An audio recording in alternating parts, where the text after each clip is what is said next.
ธังสรณังคัจฉามิธัมมังสรณังคัจฉามิสังฆังสรณังคัจฉามิกราบนมัสการพระมหาเถระพระสังฆาธิการพระเถรานุเถระสวัสดีท่านผู้ฟังและผู้ชมทุกท่านกลับมาพบกับรายการพระไตรปิฎกลอยฟ้าครั้งนี้เป็นครั้งที่11ในเรื่องของการตรัสรู้ของพระสัมมาสัมพุทธเจ้ารายการนี้ ก็จะนำเสนอทางสถานีวิทยุวัดไฟหินFM 104.5 เมกะเฮิรตซ์จังหวัดเชียงใหม่เป็นประจำทุกวันพฤหัสและก็วันศุกร์เวลาตั้งแต่ 18 นาฬิกาถึง 19 นาฬิกาประมาณ1ชั่วโมงก็เป็นรายการที่ศึกษาพระสัทธรรมหรือพระไตรปิฎกที่พระพุทธองค์ได้แสดงไว้ซึ่งพระธรรมที่พระพุทธองค์ได้แสดงไว้ก็มีมากมายเหลือเกินตามที่ท่านพระมหากัสสปะ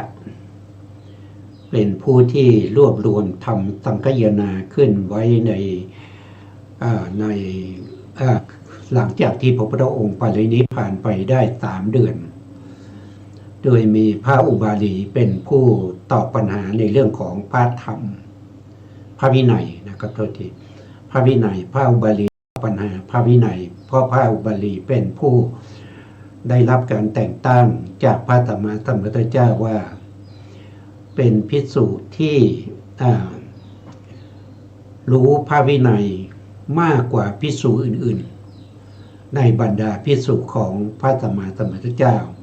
แล้วก็คือแต่งตั้งเป็นเอตทัคคะในเรื่องของพระวินัยและมีพระอานนท์เป็นผู้ที่ตอบปัญหาในเรื่องของพระธรรมพระอานนท์ก็จะมีเอตทัคคะคือได้รับการแต่งตั้งว่าเป็นเลิศกว่าภิกษุทั้งหลายถึง5ด้านด้วยกันหนึ่งก็คือเป็นผู้มีสติกว่าภิกษุทั้งหลายของพระพุทธองค์สองก็คือเป็นผู้มีวิริยะนะครับสามก็คือมีคติก็คือมีความทรงจำสี่ก็คือเป็นพหูสูตรนะครับพระหูสูตรก็เป็นผู้ได้ยินได้ฟังในพระธรรมคำสั่งสอนของพระพุทธเจ้ามากกว่าภิกษุทั้งหลายและห้าก็คือตำแหน่งอุปถากสัมมาสัมพุทธเจ้านะ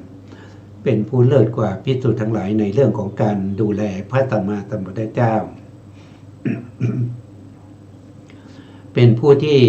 ตอบปัญหาเรื่องของพระธรรมแล้วก็มีพระอรหันต์500 องค์นะครับซึ่งเป็นบุคคลที่มีอภิญญา6วิโมกข์8ปฏิสัมภิทา4แล้วก็ส่วนมากก็ได้รับการบวชจากพระสัมมาสัมพุทธเจ้าคือโดยมากเป็นเอหิภิกขุ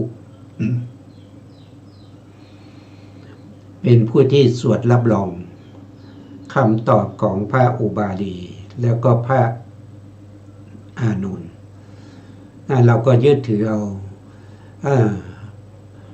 พระธรรมคำสั่งสอนที่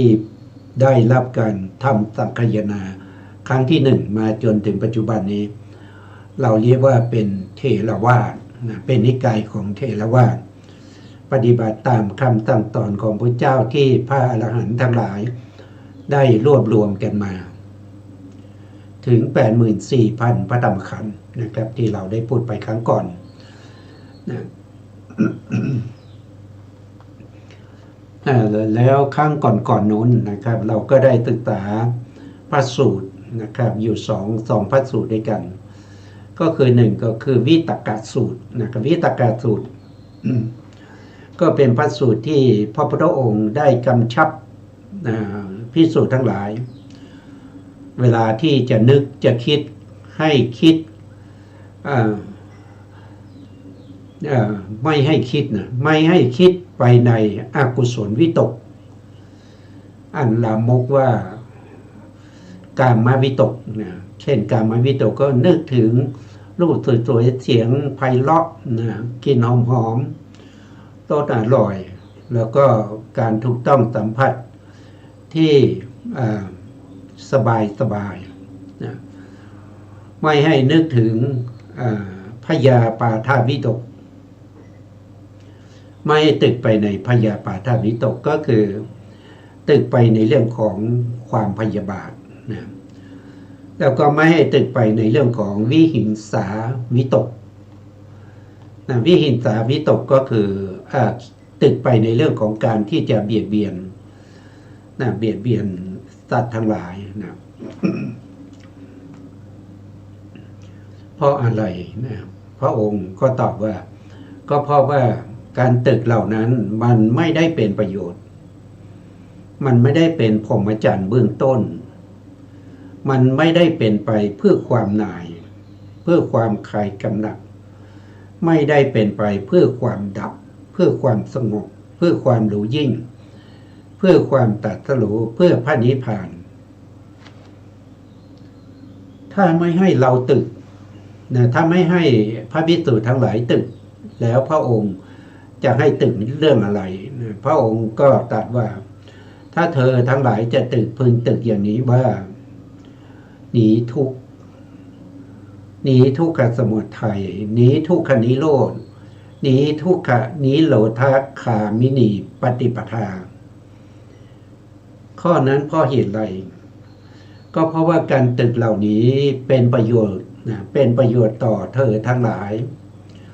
แล้วก็ยังเป็นพรหมจรรย์เบื้องต้นด้วยนะย่อมเป็นไปเพื่อความหน่ายเพื่อความคลายกำหนัดเพื่อความดับเพื่อความสงบเพื่อความรู้ยิ่งเพื่อความตรัสรู้และก็เพื่อพระนิพพาน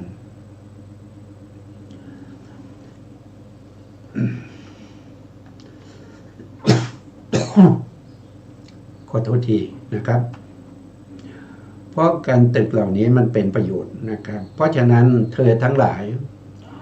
จงกระทำความเพียรนะครับเพื่อให้รู้ตามความเป็นจริงว่าหนีทุกขสมุทัยหนีทุกขนิโรธหนีทุกขนิโรธคามินีปฏิปทาอันนี้ก็เป็นที่พระพุทธองค์ได้ตรัสไว้ในวิตกสูตรนะครับเอามาจากไหนก็คือเอามาจากพระสุตตันตปิฎกสังยุตตรนิกายมหาวรรคในเล่มที่31นะและมีสูตรหนึ่งนะครับที่พระองค์ตรัสไว้นะครับก็คือจินตสูตรอันนี้ว่าด้วยการคิดในอริยสัจนะถ้าเราคิดนอกจากนี้นะคิดนอกจากอริยสัจเนี่ยมันก็จะไม่เข้าถึงการตรัสรู้นะเพราะฉะนั้นเธอทั้งหลายจงคิดในอริยสัจนะคิดยังไงนะพระองค์ก็ตรัสว่าดูก่อนภิกษุทั้งหลายเธอทั้งหลายจงอย่าคิดถึงอกุศลจิตอันลามกว่าโลกเที่ยงโลกไม่เที่ยงโลกมีที่สุดโลกไม่มีที่สุดชีพอันนั้นตลีลาอันนั้นชีพอย่างหนึ่งตลีลาอย่างหนึ่งสัตว์เบื้องหน้าแต่ตายแล้วย่อมเป็นอีกสัตว์เบื้องหน้าแต่ตายแล้วย่อมไม่เป็นอีกสัตว์เบื้องหน้าแต่ตายแล้วย่อมเป็นอีกก็มีย่อมไม่เป็นอีกก็มีสัตว์เบื้องหน้าแต่ตายแล้วย่อมเป็นอีกก็หามิได้ย่อมไม่เป็นอีกก็หามิได้ข้อนั้นเพราะเหตุไรนะข้อความนี้ก็ต่างจากวิตกสูตรนะครับต่อไปก็จะตัดเหมือนกันนะครับเพราะอะไรไม่คิดอย่างนั้นเพราะอะไรพระองค์ก็ตรัสว่าก็เพราะความคิดเหล่านี้ไม่ประกอบด้วยประโยชน์นะนี่เหมือนกันเลยนะครับข้อความนี้เหมือนกันเลยนะไม่ใช่พรหมจรรย์เบื้องต้นย่อมไม่เป็นไปเพื่อความหน่ายเพื่อความคลายกำหนัดเพื่อความดับเพื่อความสงบ พื่อความรู้ยิ่งเพื่อตรัสรู้เพื่อพระนิพพานก็เมื่อเธอทั้งหลาย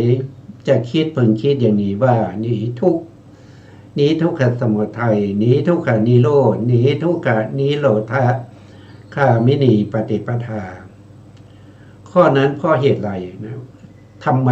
จึงให้ตึกว่าหนีทุกข์หนีทุกขสมุทัยหนีทุกขนิโรธหนีทุกขนิโรธคามินีปฏิปทาทำไมล่ะนะพระองค์ก็บอกว่าการตึกเหล่านี้นะครับเป็นไปเพื่อประโยชน์เป็นไปเพื่อประโยชน์เป็นพรหมจรรย์เบื้องต้นย่อมเป็นไปเพื่อความหน่ายเพื่อความคลายกำหนัดเพื่อความดับเพื่อความสงบเพื่อความรู้ยิ่งเพื่อความตรัสรู้เพื่อพระนิพพานอันนี้ก็พระองค์ก็ตรัสไว้ชัดเจนนะครับว่าถ้าเธอทั้งหลายถ้าจะคิดที่คิดไปนอกจากอริยสัจคือหนีทุกขสมุทัยหนีทุกขนิโรธหนีทุกขนิโรธคามินีปฏิปทาแล้วย่อมไม่เป็นไปเพื่อการตรัสรู้เพื่อพระนิพพานอันนี้บอกชัดเจนนะครับว่าเธอทั้งหลายต้องฝึกตึกอย่างนี้นะตึกอย่างนี้คิดอย่างนี้นะคิดอย่างนี้ให้ยังไงนะพระองค์ก็ได้ตรัสต่อไปว่าดูก่อนภิกษุทั้งหลายเพราะฉะนั้นแหละเธอทั้งหลายพึงกระทำความเพียรต้องทำความเพียรมีความพยายามมีความอุตสาหะในการที่จะให้รู้ตามความเป็นจริงว่าหนีทุกขสมุทัยหนีทุกขนิโรธหนีทุกขนิโรธคามินีปฏิปทานี้พระองค์ตรัสไว้อย่างนี้นะทีนี้ถ้าเราอยากจะตรัสรู้อยากจะได้นิพพานนะครับก็ต้องประพฤติตามที่พระพุทธองค์ได้ตรัสไว้พระพุทธองค์ตรัสไว้อย่างนี้นะเพราะฉะนั้นเวลาที่เรา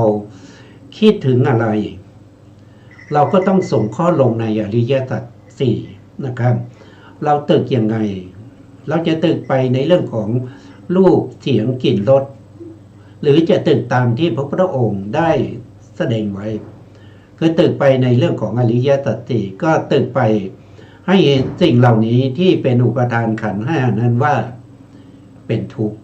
อุปทานขันธ์ห้าเป็นทุกข์เวลาเราเห็นอะไรเราเห็นสีคืออะไรสีก็คือรูปคืออะไรรูปก็คือรูปประขันธ์นะครับรูปประขันธ์นั้นพระองค์บอกว่าหนีทุกข์นะหนีรูปนั้นเป็นทุกข์นะหนีทุกขสมุทัยอันนี้แหละที่มันเป็นเหตุให้เกิดทุกข์อะไรที่มันเป็นเหตุให้เกิดทุกข์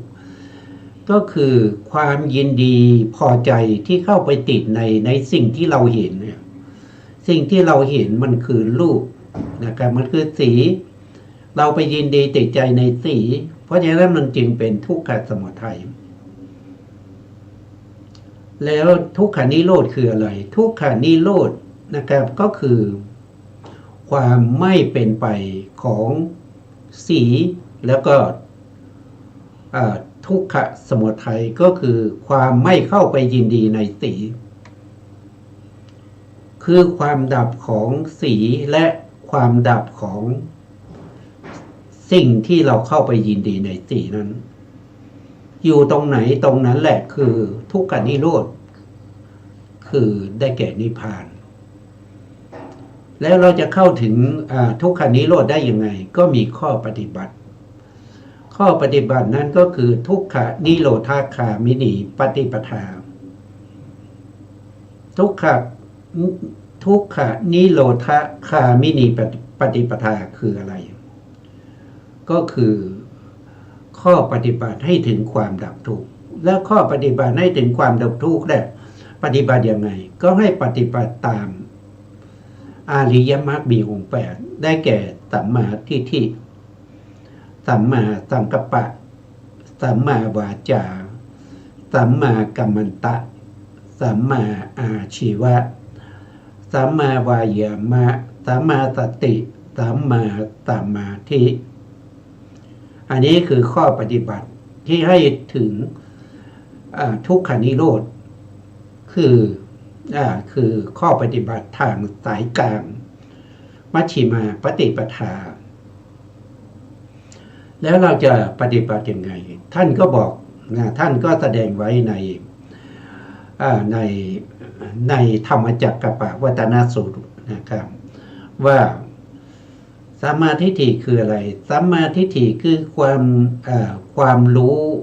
แจ้งในอริยสัจสี่ก็คือความรู้ว่าหนีทุกข์อะไรคือทุกข์นะอะไรคือทุกข์ก็คือได้แก่อะไรล่ะก็คือได้แก่ขันธ์ห้าอายตนะ12ธาตุ18นะครับธาตุ18ที่เป็นไปในวัฏสงสารหรือจะเรียกว่าความเกิดความแก่ความตายแล้วก็เกิดอีกแล้วก็แก่อีกแล้วก็ตายอีกแล้วก็เกิดอีกเจ็บอีกแก่อีกตายอีกอันนี้แหละมันวนเวียนอยู่อย่างนี้ไม่มีที่สิ้นสุดแล้วมันไม่ใช่เพิ่งมีมาแต่ภพนี้มันมีมาตั้งแต่อเนกชาติคือนั้นไม่รู้ว่าเริ่มต้นมาจากไหนนับถอยหลังไปยาวนานเหลือเกินก็ไม่สามารถที่จะหาคำตอบได้ว่ามันมาจากไหนแม้แต่กระทั่งพุทธญาณยังไม่กำหนดเพราะมันยาวเกินไปแต่เราไม่รู้เราจึงเวียนว่ายตายเกิดอยู่อย่างนี้เราจึงมีทุกข์อยู่อย่างนี้เราไปเกิดใหม่เราก็ลืมแล้วก็เริ่มต้นทุกข์ใหม่นี่คือทุกข์นะครับทุกข์ให้สัมมาทิฏฐิก็คือให้เรารู้ความจริงว่าขันธ์อายตนะธาตุที่เป็นมาในอดีตแล้วก็ที่จะเป็นไปในอนาคตแล้วก็ที่เรามีอยู่ปัจจุบันนี้มันเป็นทุกข์นะมันเป็นทุกข์มันไม่มีอะไรหรอกที่มันจะเป็นสุขเพราะว่าความสุขนั้นท่านในทางพระพุทธศาสนาหมายถึงความเที่ยงสิ่งใดเที่ยงสิ่งนั้นเป็นสุขแต่นี่มันไม่เที่ยงเกิดขึ้นแล้วมันก็ทนอยู่กับการเกิดไม่ได้มันก็ต้องแก่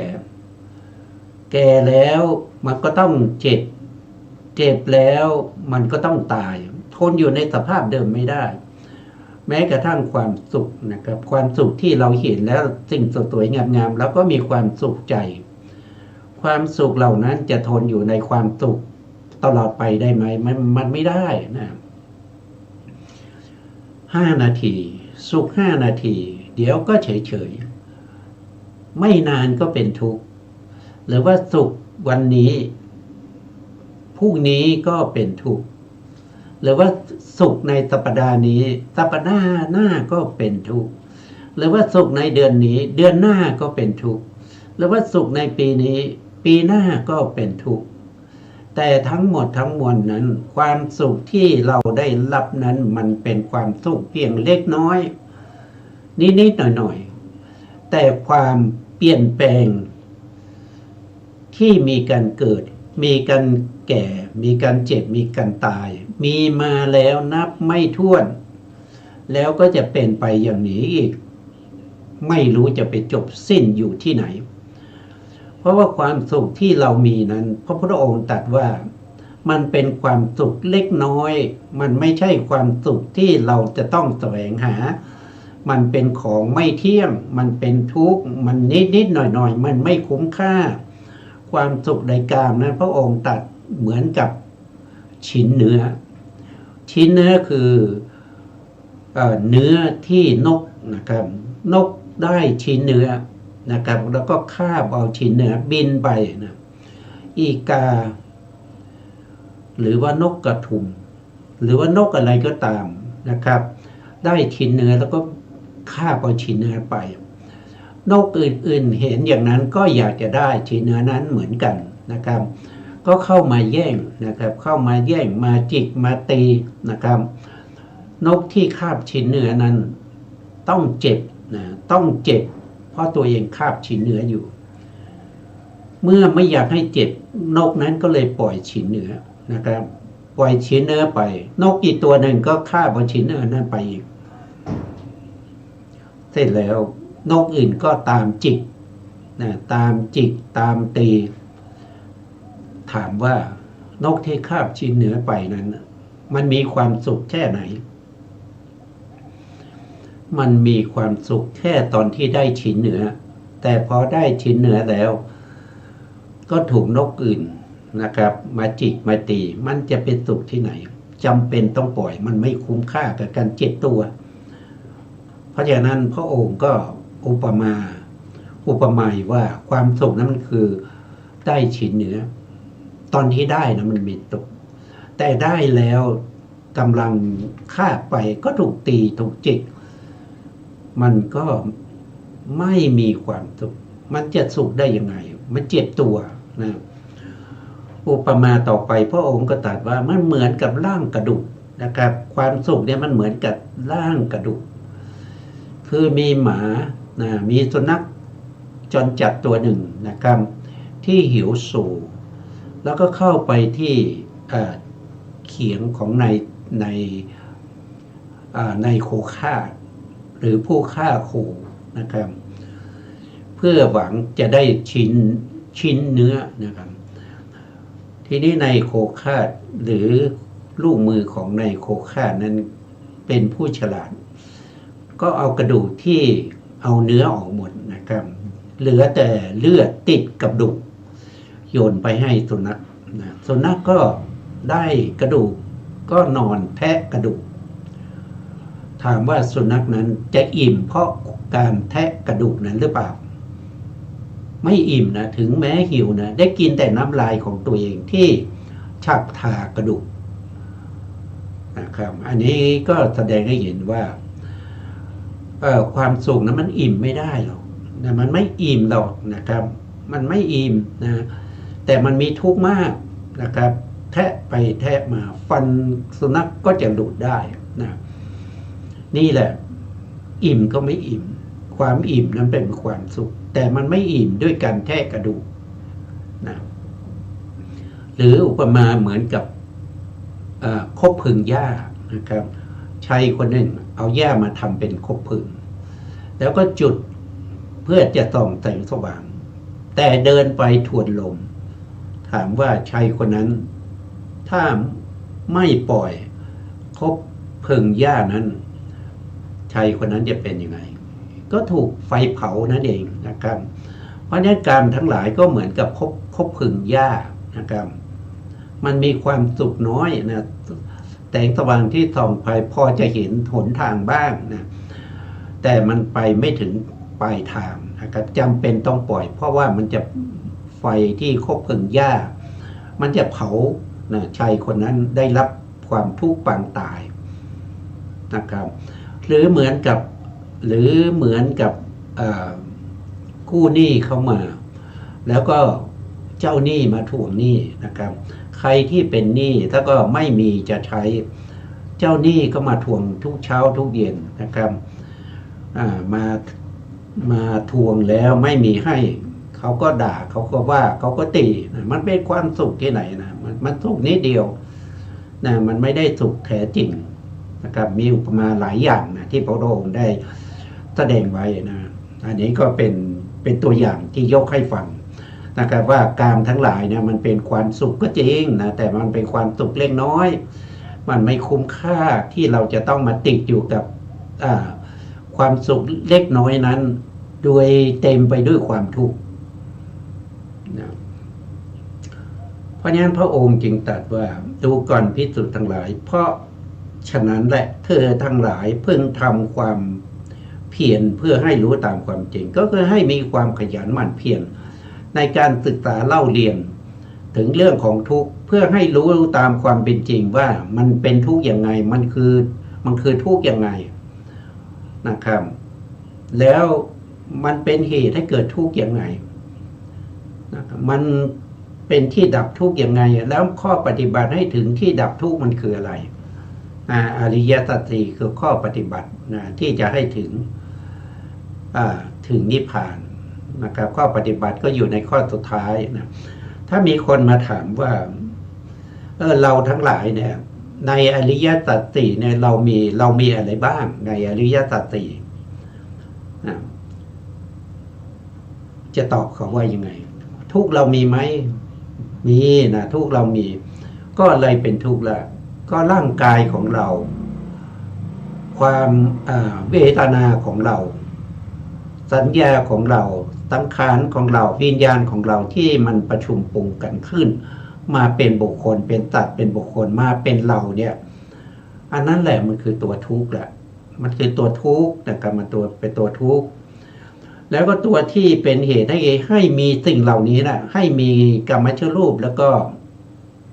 วิปากจิตเนี่ยมันคืออะไรมันก็คือตัณหานั่นเองตัณหาสามที่มีมาในภพก่อนตัณหาสามที่มีมาในภพก่อนเป็นตัวก่อให้เกิดเป็นมูลเหตุให้เกิดทุกขสัตว์เป็นมูลเหตุให้เกิดทุกขสัตว์พูดง่ายๆก็คือเราไปยินดีในกามทั้งหลายนั่นเองยินดีในรูปที่เราเห็นยินดีในเสียงที่เราได้ยินยินดีในกลิ่นที่เราได้ดมยินดีในรสที่เราได้ลิ้มยินดีในการสัมผัสถูกต้องยินดีในการนึกคิดถึงอารมณ์ที่ดีๆงามๆสวยๆเสียงไพเราะนะอันนี้แหละมันเป็นเหตุให้เกิดทุกข์นะแล้วถ้าเราสามารถที่จะดับรูปเวทนาสัญญาสังขารวิญญาณที่มันประชุมปรุงแต่งมาเป็นตัดเป็นบุคคลนี้ถ้าเราดับตรงนี้ได้ตรงนั้นคือทุกขานิโรธก็คือความดับไปของทุกข์ความดับไปของทุกข์แล้วก็ความดับไปของเหตุให้เกิดทุกข์เราเรียกว่าเป็นทุกขานิโรธอริยมรรคมีองค์8สัมมาทิฏฐิก็คือต้องรู้ในเรื่องของอริยสัจสี่รู้ว่าอะไรเป็นทุกข์รู้ว่าอะไรเป็นเหตุให้เกิดทุกข์รู้ว่าอะไรเป็นที่ดับทุกข์แล้วก็รู้ข้อปฏิบัติให้ถึงที่ดับทุกข์และรู้ในเรื่องของขันธ์อายตนะธาตุที่เป็นไปในที่มีมาแล้วในอดีตแล้วก็ที่จะเป็นไปในอนาคตแล้วก็รู้ในเรื่องของปฏิจจสมุปบาทก็คือเราต้องรู้ว่าอวิชชาเป็นเหตุให้เกิดการกระทำคือสังขารไม่ว่าจะเป็นวจีกรรมมโนกรรมหรือกายกรรมก็ตามนะครับที่เราต้องทำอย่างนี้เพราะอะไรเพราะเราไม่รู้ไงเพราะเรามีอวิชชาถ้าเราไม่มีอวิชชาเราก็ไม่ทำอย่างนี้เราก็ไปทำข้อปฏิบัติให้ถึงความดับทุกข์แต่นี่เราไม่รู้นะไม่รู้เราก็ทำสิ่งที่เป็นเหตุให้เกิดทุกข์อยู่เรื่อยๆอวิชชาปัจจยาสังขาราเมื่อเราทำสังขารหรือวจิทำกายกรรมวจิกรรมทั้งที่เป็นบุญเป็นบาปก็ย่อมมีผลนะครับเพราะนั้นสังขารจึง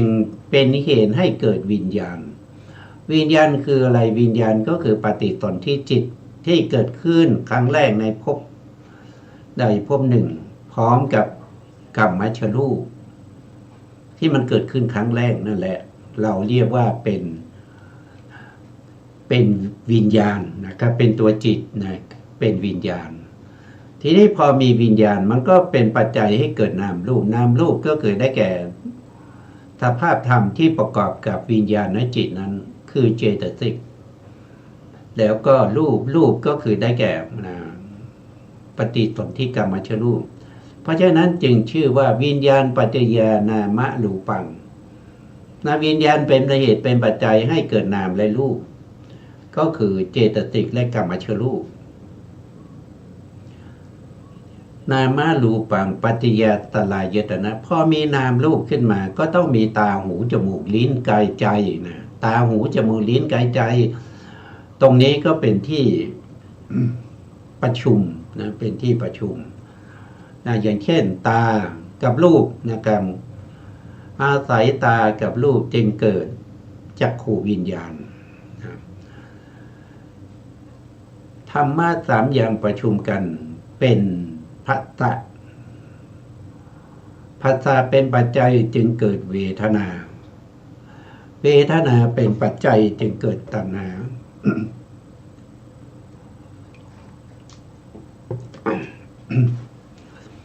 เวทนาเป็นปัจจัยจึงเกิดตัณหาเมื่อตัณหามากขึ้นก็เป็นอุปทานเพราะฉะนั้นตัณหาเป็นปัจจัยให้เกิดอุปทานอุปทานก็เป็นเหตุเป็นปัจจัยให้เกิดภพภพก็คือภพมีสองอย่างก็คือกรรมภพแล้วก็อุปปัตติภพกรรมภพก็คือทำกรรมใหม่อีกแล้วทำกรรมใหม่อีกแล้วเพื่อจะได้ภพในภพหน้าต่อไปถ้าเป็นอุปปัตติภพก็คืออุปทานนั่นแหละเป็นเหตุให้เกิดภพก็คือที่เกิดของสัตว์ทั้งหลายเมื่อมีภพก็เป็นเหตุเป็นปัจจัยให้เกิดชาติก็คือความเกิดขึ้นความเกิดขึ้นของวิปากจิตแล้วก็กรรมชรูปอีกแล้วก็คือพูดง่ายๆเราก็เรียกว่าเป็นสัตว์เป็นบุคคลขึ้นมาอีกนะครับเมื่อเกิดขึ้นมาอีกนะครับชาติก็เป็นเหตุเป็นปัจจัยให้เกิดชรามรณะโตกะปริเทวะทุกขโทมนัสอุปายาตะความเกิดขึ้นของความทุกข์ย่อมมีด้วยประการอย่างนี้นี่คือความเกิดขึ้นของสัตว์ทั้งหลายเพื่อที่เราจะเข้าถึงอริยสัจนะครับพระองค์ก็ได้ให้เราเนี่ยพระองค์สั่งไว้นะครับเธอทั้งหลายพึงกระทำความเพียรเพื่อให้รู้ตามความเป็นจริงว่านี้ทุกขสมุทัยนี้ทุกขานิโรธนี้ทุกขานิโรธาคามินิปทาในธรรมะทั้งหลายนะครับธรรมะทั้งหลายธรรมะมีเยอะแยะนะครับมีมากมายเหลือเกินไม่ว่าจะเป็นธรรมะ30ธรรมะ201ธรรมะ300โอ้มากมายนะครับแต่ในที่นี้เรายกมาเป็นตัวอย่างในเรื่องของธรรมะ201พระองค์ทรงให้เราทั้งหลายนะครับพึงกระทำความเพียรเพื่อให้รู้ความจริงว่านี้ทุกขสมุทัยนี้ทุกขานิโรธนะครับแล้วทีนี้ธรรมะ201ได้แก่อะไรใช่ไหมครับตรงนี้ท่านก็ยกตัวอย่างว่าก็คือได้แก่ตัวที่1ก็คือขันธ์5ก็มีอยู่5อย่างทีนี้เราก็มาฝึกคิดในเรื่องของอริยสัจสี่ในขันธ์5เพื่อที่เราจะได้รู้ตามความเป็นจริงที่พระพุทธองค์ได้ตรัสไว้นั่นก็คือยกเอารูปขันธ์ขึ้นมาก่อนเมื่อยกเรารูปขันธ์ขึ้นมาเราก็ต้องเห็นสิ่งเหล่านี้นะครับว่านี้มันเป็นรูปอะไรล่ะที่มันเป็นรูปก็คือมหาพุทธรูป4แล้วก็อุปไทยรูปที่อาศัยมหาพุทธรูปเกิดขึ้นนั่นเองนะครับถ้าว่าไปก็คือได้แก่อะไรธาตุดินปฐวีธาตุก็คือธาตุดินธาตุดินก็20ก็คือได้แก่ผมขนเล็บฟันหนังเนื้อเอ็นกระดูกเยื่อในกระดูกนะครับม้ามวัดกลางม้ามหัตถยะหัวใจเยกนังตับกิโลมะกังพังผืดเปียกังไตประภาสังปอดอันตันไส้ใหญ่อันตาคู่นางไตลัดใต้อุทลิยังอาหารใหม่กาลิตังอาหารเก่าแล้วก็เพิ่มเข้ามาอีก1นะครับอันนี้ไม่ใช่อันนี้คือการส่งเข้ามาเพื่อจะ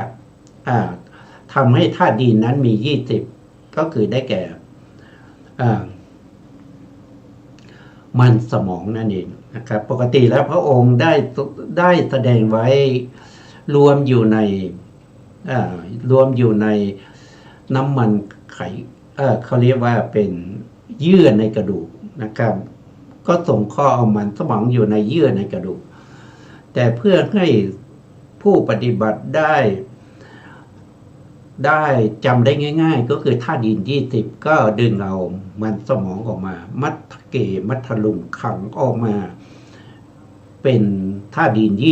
20นะครับเราก็สงเคราะห์ยกเอาสิ่งเหล่านี้ขึ้นมาสงเคราะห์ลงในอริยสัจนะครับเมื่อเราสงเคราะห์รูปแล้วเราก็สงเคราะห์ปัทวีนะปัทวีนี้ปัทวีนี้ปัทวีนี้ปัทวีหรือเรียกว่าเป็นปัทวีสมุทัยนี้ปัทวีนิโรธนี้ปัทวีนิโรธคามินีปฏิปทานี้อาโปนี้อาโปสมุทัยนี้อาโปนิโรธนี้อาโปนิโรธคามินีปฏิปทานี้เตโชนี้เตโชสมุทัยนี้เตโชนิโรธนี้เตโชนิโรธคามินีปฏิปทานี้วายโยนี้วายโยสมุทัยนี้วายโยนิโรธนี้วายโยนิโรธคามินีปฏิปทาก็ส่งข้อเข้าไปแล้วน้อมใจไปนะน้อมใจไปไหนก็น้อมใจไปตามท่าที่เรากำลังส่งข้อในอริยสัจสี่อันนี้ถ้าจะส่งข้อโดยความเป็นภาษาของเราเองก็ได้นะครับเพื่อให้เราเนี่ยทราบซึ้งมากกว่านั้นเราก็ส่งข้อนี้ท่าดินนี้ท่าดินสมุทัยท่าดินนิโรธท่าดินนิโรธคามินีปฏิปทาท่าน้ำเราก็พูดง่ายๆนะครับน้ำสมุทัยน้ำนิโรธน้ำนิโรธคามินีปฏิปทาธาตุไฟนะนี้ไฟนี้ไฟสมุทัย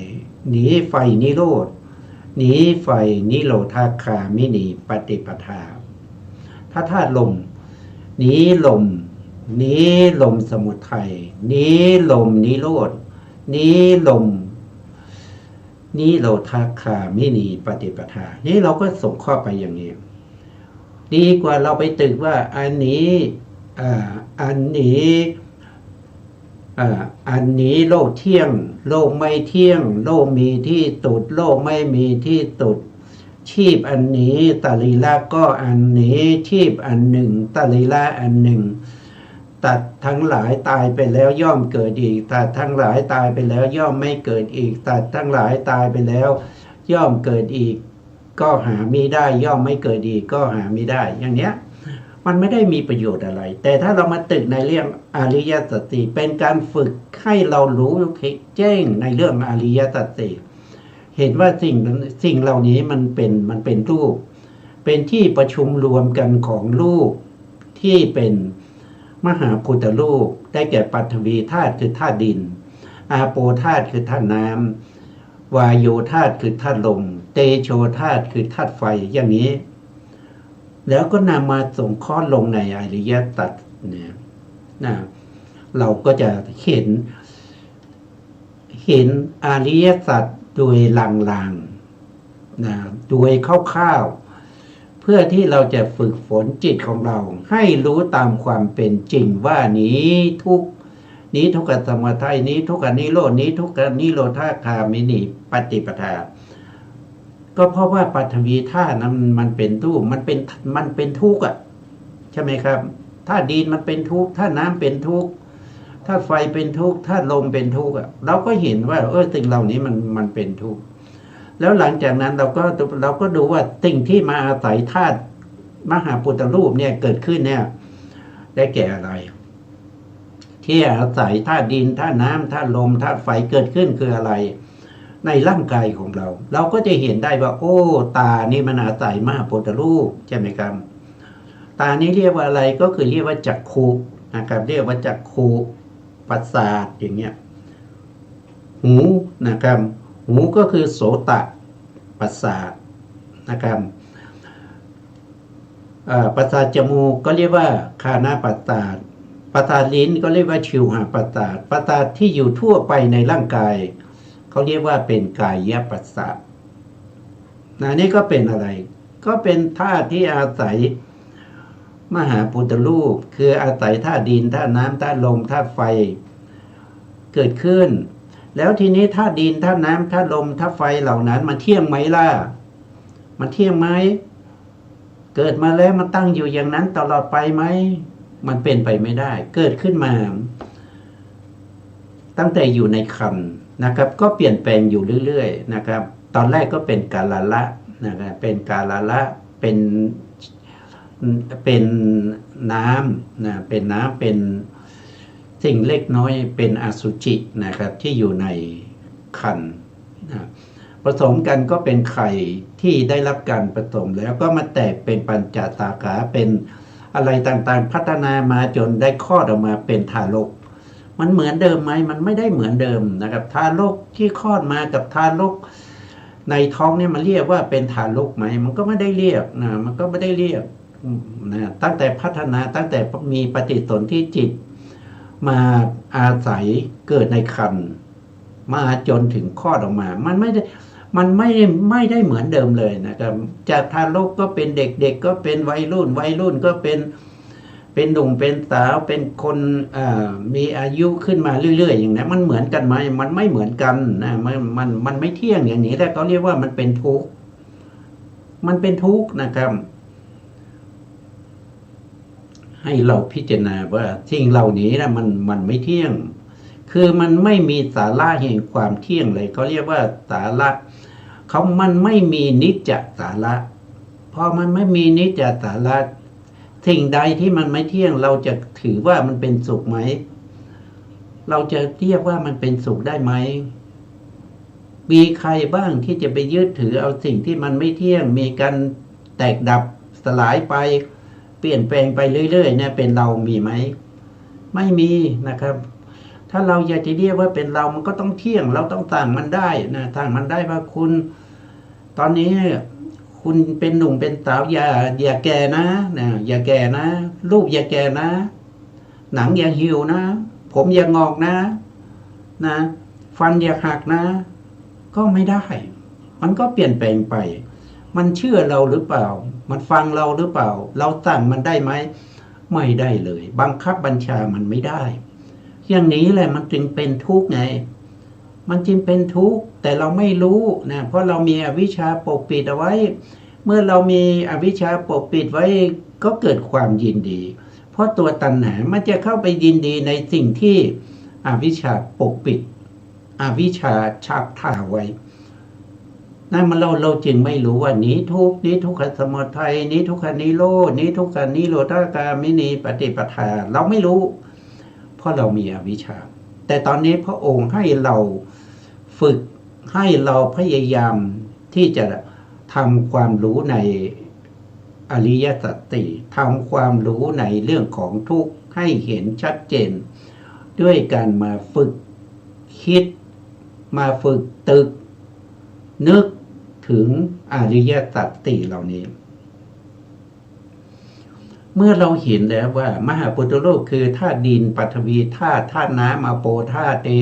ธาตุไฟเตโชธาตุลมวายโยธาตุเนี่ยมันไม่เที่ยงนะมันเกิดขึ้นแล้วทีนี้ตานะครับตาของเรานี่ก็อาศัยธาตุทั้งหลายเหล่านี้เกิดขึ้นเพราะฉะนั้นตาของเราเนี่ยมันจะเที่ยงได้ยังไงเพราะว่าธาตุดินธาตุน้ำธาตุลมธาตุไฟมันยังไม่เที่ยงเลยแล้วตาของเราจะเที่ยงได้ยังไงนะครับมันจึงไม่เที่ยงพอมันไม่เที่ยงมันจึงเป็นทุกข์ไงมันไม่เที่ยงมันมีความเกิดมันมีความแก่แล้วมันมีความตายอย่างนี้มันไม่เที่ยงสิ่งนี้จึงเป็นทุกข์นะสิ่งนี้จึงเป็นทุกข์เพราะฉะนั้นตาก็เป็นทุกข์นะครับและสิ่งที่ตาที่ไปเห็นอะไรเห็นสีนั้นเป็นอะไรสีนั้นก็เป็นทุกข์เหมือนกันเพราะสีมันมีการเปลี่ยนแปลงเหมือนกันสีมันก็อาศัยมหาพุทธรูปเกิดขึ้นนะถ้าไม่มีมหาพุทธรูปสีมันจะมีได้ยังไงมันไม่มีนะเมื่ออาศัยตาอาศัยสีคือรูปนั้นจึงเกิดจักขุวิญญาณก็คือเกิดจิตที่ไปเห็นจ ที่ไปเห็นนั้นเขาอาศัย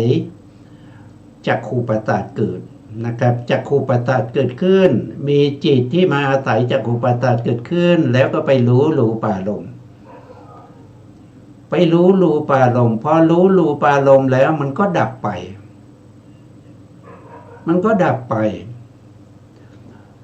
แล้วเมื่อมันดับไปนะครับมันจิตอื่นก็เกิดต่อนั่นคือสัมปติฉันนะจิตเกิดขึ้นรับสีที่รูปะที่จักขุวิญญาณเห็นแล้วก็ส่งต่อไปให้สันติละนะครับสัมปติฉันนะเกิดขึ้นมารับอารมณ์จากจักขุวิญญาณแล้วก็ดับไปสันติละนะเกิดขึ้นมารับมาแล้วก็ไต่สวนพิจารณาดูนะครับพิจารณาดูเสร็จแล้วก็ดับไปส่งต่อไปให้โวทัพพนะก็จะมีการตัดสินว่าอารมณ์นี้มันเป็นอารมณ์ที่มีกำลังหรือไม่หรือว่าอารมณ์นี้มันดีหรือไม่มันไม่ดีหรือว่ามันดีแล้วก็ตัดสินอารมณ์ลงไปการตัดสินอารมณ์ในที่นี้ก็ต้องอาศัยข้อมูลอาศัยข้อมูลความรู้ที่สะสมมาในอดีตถ้าเราสะสมมาในทางที่ไม่ดีสะสมมาในความมีอวิชชามีตัณหามีสังขารมีวิญญาณมีนามรูปที่เป็นเหตุให้เกิดเรื่องของทุกข์เหล่านี้มาตั้งแต่อดีตชาติก็จะตัดสินเหล่านี้ว่ามันไม่ดีพอมันไม่ดีไม่มีโยนิโสมนสิการเพราะไม่มีข้อมูลใหม่ในเรื่องของพระสัทธรรมของพระเจ้าเพราะฉะนั้นชวนาที่เกิดขึ้นมามันก็ประกอบด้วยโลภะบางครั้งก็ประกอบด้วยโทสะถ้าอารมณ์ไหนดีนะครับถ้าก็ตัดสินว่าเป็นอารมณ์ที่ดีเป็นอารมณ์มันก็จะเกิดเป็นโลภะเพราะตัดสินไม่มีข้อมูลมีแต่ข้อมูลที่สะสมมาในอดีตชาติข้อมูลในทางโลกียธรรมทั้งหลายจึงเห็นรูปสวยก็ว่าดีก็เกิดโลภะชวนะก็จะเกิดขึ้นนะครับแต่ถ้าเห็นว่าอารมณ์นั้นไม่ดีปฏิฆะก็จะเกิดขึ้นปฏิฆะก็คือได้แก่โทสะเจตสิกก็จะเกิดขึ้นในชวนาจิตแต่โวทัพพนะเกิดขึ้นแล้วก็ไม่รู้ไม่รู้ว่าดีหรือไม่ดีเฉยก็เกิดโมหะก็เกิดโมหะขึ้นเพราะนั้นชีวิตของเรานะครับจิตใจของเราที่มันดำเนินไปแต่ละช่วงมันก็เต็มไปด้วยโลภะเต็มไปด้วยโทสะเต็มไปด้วยโมหะเพราะอะไรเพราะว่าโวทัพพนะที่ทำหน้าที่ในการตัดสินอารมณ์ที่สันติละนะส่งมามันไม่มีธรรมะ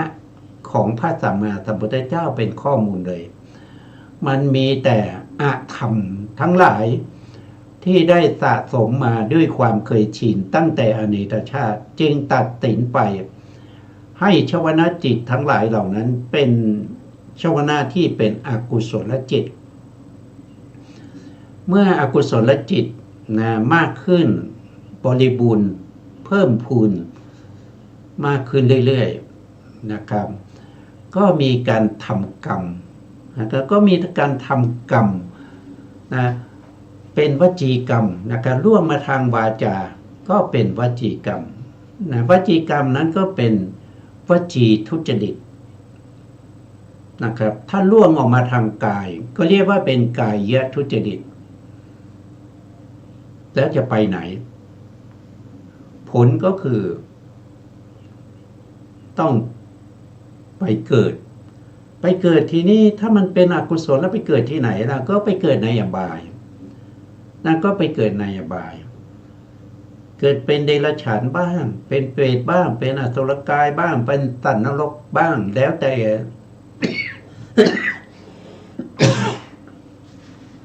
ขออภัย แล้วแต่อำนาจของการกระทำนั้นว่าเป็นกรรมที่มีกำลังหรือไม่ ถ้าเป็นกรรมที่มีกำลังนะครับ ถึงกระทำอนันตริยกรรม ก็ต้องไปตกนรกแน่นอน ในภพที่ต่อไม่มีอะไรที่จะมาห้ามได้ แม้กระทั่งพระเจ้าอาชาติศัตรูนะครับ เป็นผู้อุปถัมภ์ในเรื่องของการทำสังฆยนา ท่านก็ยังต้องไปตกเป็นสัตว์นรก เพราะท่านได้ฆ่าพระบิดาคือพระเจ้าพิมพิสาร เพราะฉะนั้นอกุศลจิตทั้งหลายมันจึงมีโทษ มันจึงเป็นสิ่งที่เราไม่น่าจะยินดี แต่เราก็คิดว่าเราไม่น่าจะยินดีแต่เราไม่รู้เราไปยึดเอาอกุศลที่เป็นโลภะนั้นมันมีความสุขเล็กน้อยว่ามันเพลิดเพลินสนุก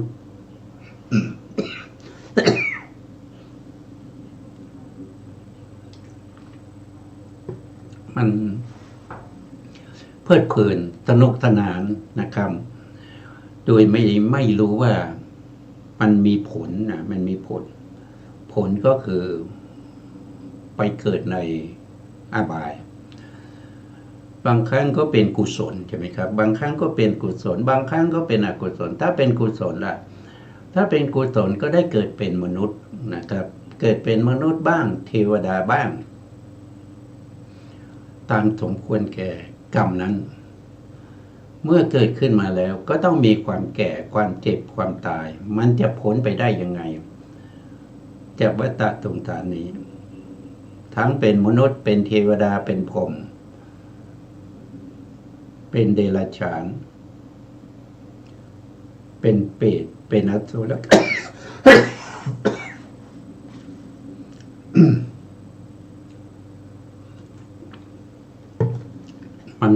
มันไม่พ้นมันไม่พ้นจากวัฏสงสารนี้เพราะฉะนั้นพระองค์จึงให้เราพยายามในการที่จะสงเคราะห์ธรรมทั้งหลายลงในอริยสัจสี่นะครับสงเคราะห์ลงในอริยสัจสี่เมื่อเราสงเคราะห์รูปแล้วเราก็ต้องสงเคราะห์นามอีกด้วยนะครับนามของเรามีอะไรนะก็ได้แก่เวทนานะเวทนาขันธ์ก็สงเคราะห์เข้าไปนี้เวทนานี้เวทนาสมุทัยนี้เวทนานิโรธนี้เวทนานิโรธคามินีปฏิปทานี้สัญญานี้สัญญาสมุทัยนี้สัญญานิโรธนี้สัญญานิโรธคามินีปฏิปทานี้วิญญาณนี้วิญญาณสมุทัยนี้วิญญาณนิโรธนี้วิญญาณนิโรธคามินีปฏิปทาก็มันสงเคราะห์อย่างนี้นะครับเมื่อสงเคราะห์อย่างนี้นานเข้นะครับจิตก็คุ้นเคยนะจิตของเรามันต้องฝึกนะเมื่อจิตของเราถูกฝึกให้คุ้นเคยกับอริยสัจสี่ต่อไปถ้าเราจะสงเคราะห์หรือว่าเราจะพิจารณาเขาก็มีข้อมูลแล้วนะครับผู้ทัปนาจิตก็จะมีข้อมูลพิจารณาเราไปในอริยสัจสี่ไปในส่วนของการตรัสรู้เพื่อการตรัสรู้เพื่อนิพพานต่อไปนะครับเอาแล้ววันนี้ก็หมดเวลาแล้วนะครับ สุดท้ายนี้นะครับก็ขอกราบขอบคุณพระครูสมุทรวิศวัตรวรกิจโจผู้อำนวยการสถานีวิทยุเพื่อการศึกษาพระพุทธศาสนาและวัฒนธรรม FM 104.5 เมกะเฮิรตซ์วัดไฟหินจังหวัดเชียงใหม่และขอกราบขอบคุณพระครูปริยัติยานุศาสตร์ขอบคุณท่านผู้ฟังและผู้ชมทุกท่านที่ให้เกียรติติดตามในรายการพระไตรปิฎกลอยฟ้าพบกันใหม่ในครั้งต่อไปครับวันนี้ลาไปก่อนครับสวัสดีครับ